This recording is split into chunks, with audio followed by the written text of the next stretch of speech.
Hello, नमस्कार मंडळी. थंडीच्या महिन्यात भरपूर आलेल्या भाज्या, त्याच्यामध्येच मेथी, मटर हे सगळ्या मस्त अशा ताज्या टवटवीत आपल्याकडे भाज्या आल्या. तर चला मेथी मलाई मटर बनवूया. यासाठी आपण पनीर छान असं फ्राय करून घेणार आहोत.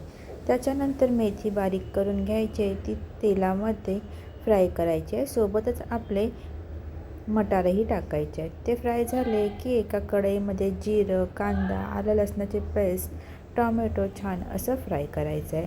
त्याच्यानंतर सुके मसाले टाकायचे आहेत, हळद, मीठ आणि लाल तिखट.